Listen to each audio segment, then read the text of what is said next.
Hello जी, कैसे हो? I hope कि आप लोग अच्छे होंगे, मस्त होंगे। तो आज की इस वीडियो में बात करेंगे बीएससी नर्सिंग का जो एंट्रेंस टेस्ट होता है इसके बारे में, क्योंकि आप लोग का बहुत सारा कमेंट आ रहा था कि मेरे भैया मेरे को कैसे पेपर होता है, कैसा पेपर होता है, पेपर लेवल कैसा होता है, कब पेपर होगा, इसके बारे में बताइए भैया। मैंने तो सीनेट का फॉर्म फिल किया है, मैंने तो अभी 12 पास किया है, मेरे को कुछ समझ में नहीं आ रहा है। तो इसके बारे में बिल्कुल डिटेल बताएंगे, बस वीडियो को लास्ट तक देखना है, क्योंकि लास्ट तक वीडियो देखोगे तभी समझ में आएगा। तो चलिए बात करते हैं बीएससी नर्सिंग के लिए कौन सा टेस्ट होता है, कैसा टेस्ट होता है, कितने नंबर का होता है, भैया कितना मॉडरेट मतलब इजी रहता है कि हार्ड रहता है, कैसा क्वेश्चन होता है, क्या हमारा यूपी बोर्ड से ज़्यादा हार्ड रहता है क्वेश्चन, मैं कितना पढ़ूंगा कि मेरा हो जाएगा, इसके बारे में बिल्कुल बात करेंगे। मेरा क्यों नहीं हुआ है, मैं क्यों दूसरा तैयारी कर रहा हूँ, इसके बारे में बताऊंगा। देखिए पहले तो बीएससी नर्सिंग, बीएससी नर्सिंग के लिए आप सीनेट का फॉर्म भरते हो। CNET common nursing entrance test, जो कि क्लास 12 के बाद आप भर सकते हो। देखिए जैसे ही आप क्लास 12 पास करोगे तो आपको समझ में नहीं आएगा मैं करूंगा क्या करूंगा। मैंने तो सीनेट का फॉर्म भर दिया, अब मेरे को कुछ नहीं करना है, मेरे को यहीं पेपर देना है, अब मेरे को बीएससी नर्सिंग करना, मेरे को बीएससी नर्सिंग करना, मेरे को बीएससी नर्सिंग करना। यहीं आप ढूंढ लगाओगे अगर आप बायोलॉजी भी हो तो, क्योंकि मैं भी यहीं सोचता था कि हाँ बीएससी नर्सिंग करूंगा, सीनेट का फॉर्म फिल किया, बीएससी नर्सिंग करूंगा, यही मैं हमेशा सोचता रहा।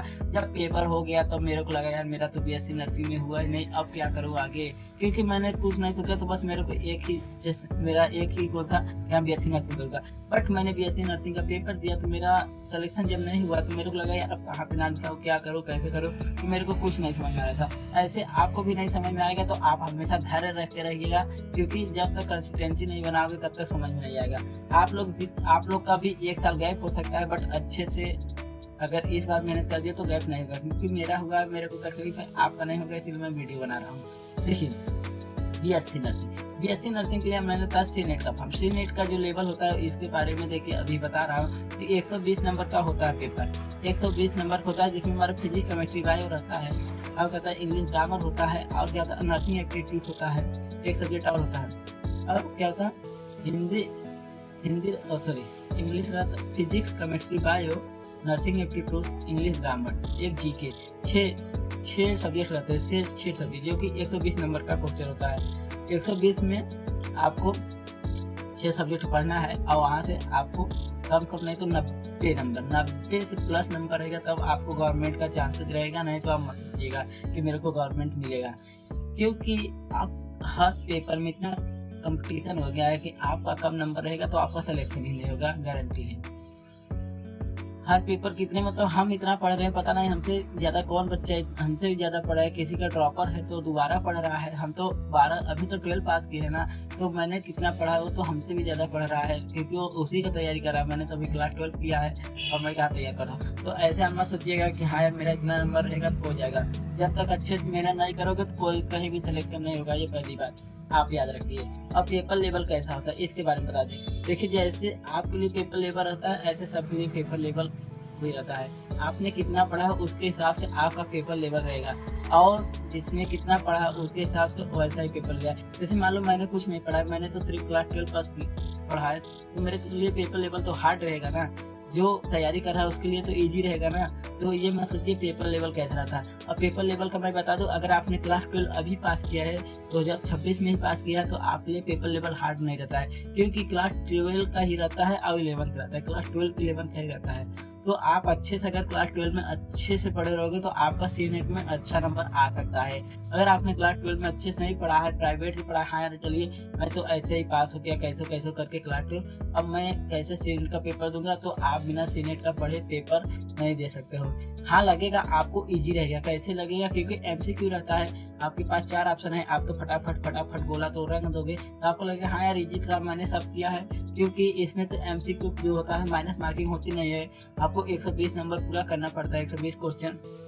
तो आपको लगे हाँ यार मैंने तो सब सही किया है, जब रिजल्ट आएगा तो लगे हाँ यार मैंने इतना गलती किया है, मेरा तो 40 ही नंबर आया 120 में, मेरा तो 60 ही आया है, क्योंकि मेरा तो 60 ही आया था। मेरे को लगा था क्योंकि मैंने तो ऐसी ही पढ़ाई कर ली थी क्लास 12 में, बट मेरा अच्छे नहीं आया। बट मैं ये कहता हूँ कि आपको कहता हूँ आप अच्छे से पढ़िए दोस्त, क्योंकि पढ़ोगे नहीं तो कैसे बढ़ोगे, पहली बात ये। तो मैंने आपको बता दिया ना, पेपर लेवल जो होता है ज़्यादा हार्ड नहीं रहता है, ज़्यादा इजी भी नहीं रहता, बिल्कुल जो यूपी बोर्ड का होता है उससे बिल्कुल मॉडरेट रहता है ना, यूपी बोर्ड से ज़्यादा हार्ड नहीं रहता, यूपी बोर्ड से ही कम हमको लगता है कम ही रहता है, क्योंकि यूपी बोर्ड में हमारा 12 का पूछा, 12 से बाहर से बहुत सारे क्वेश्चन आ जाते हैं जो कि समझ में नहीं आते हैं, और हमारे 11 कराता है सीनेट में, सीनेट में 11 का क्वेश्चन ज़्यादा रहता है और 12 का बहुत ही कम रहता है। तो आपको एक बार अगर आप सीनेट का पेपर दोगे तो 11 का हाफ जो होता है थोड़ा सा रिवीजन कर लोगे तो बहुत ही अच्छा रहेगा, क्योंकि आजकल यूट्यूब पर इतनी ज़्यादा वीडियो है, आप माइंड मैप भी देखकर रिवीजन कर सकते हो। आप तो एक दिन में मैराथन देखकर रिवीजन कर सकते हो। आपने क्लास 12 का अच्छे से पढ़ा है, 11 का एक मैराथन देख लो हर विषय का, बस हो जाएगा कंप्लीट आपका। तो अच्छे से आप एक बार अगर रिवीजन भी करके पेपर देने जाओगे तो आपको ईजी लगेगा, ये कंफर्म है मेरा। और जो मैंने तो सीनेट का फॉर्म नहीं फिल किया, क्यों नहीं किया है, क्योंकि मैं कल जाऊँगा अभी नाम लिखाने के लिए डी फार्मा, जो मैं डिप्लोमा करने जा रहा हूँ, क्योंकि मेरे को पता है मैं आ गया हूँ इस लाइन में मेडिकल में, तो मैं डिप्लोमा कर लूँगा और डिप्लोमा करने के बाद अपना मेडिकल चलाऊँगा।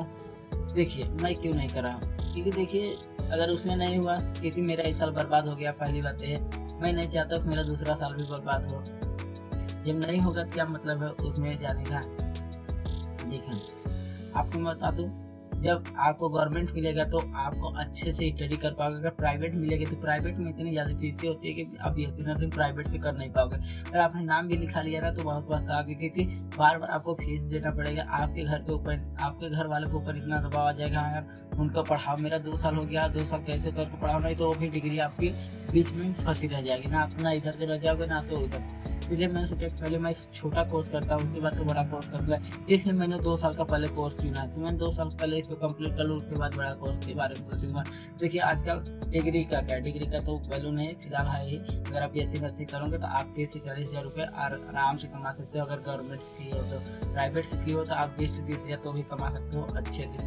अगर और भी ऐसे थर्ड पार्टी की हो तो आप भाई वो आपके ऊपर डिपेंड करता है, आपके अंदर कितना हुनर है, उसके हिसाब से आप पैसा कमा सकते हो। तो आपके ऊपर सब डिपेंड करता है कि आपके अंदर क्या है, कैसे है, आप कैसे क्या कर रहे हो, उसके हिसाब से आप पैसा कमा सकते हो। तो आई होप कि मैंने आपको बता दिया है कि बीएससी नर्सिंग का पेपर लेवल कैसा होता है। 120 नंबर का क्वेश्चन होता है, जिसमें कि क्लास 11 और 12 का होता है। 11 का थोड़ा ज़्यादा आता है, 12 का थोड़ा कम आता है। और हिंदी मीडियम, इंग्लिश मीडियम दोनों मीडियम में ही हमारा क्वेश्चन रहता है। 120 नंबर का होता है। आप जिस माध्यम से भरे रहोगे उस माध्यम से दोगे। ये आपको याद रखना है, बीएससी नर्सिंग करने के लिए आप पूरा इंग्लिश में आपका सब्जेक्ट रहेगा। ये जो इंटरेस्ट है तो दोनों में ही रहेगा, बट बीएससी नर्सिंग करने के लिए पूरा इंग्लिश हो जाएगा। तो आई होप कि आपको समझ में आ गया होगा। इस वीडियो को मैं अब यहीं पे समाप्त करता हूँ, फिर मिलता हूँ आपसे नेक्स्ट वीडियो में। आज के लिए जय हिंद, वंदे मातरम।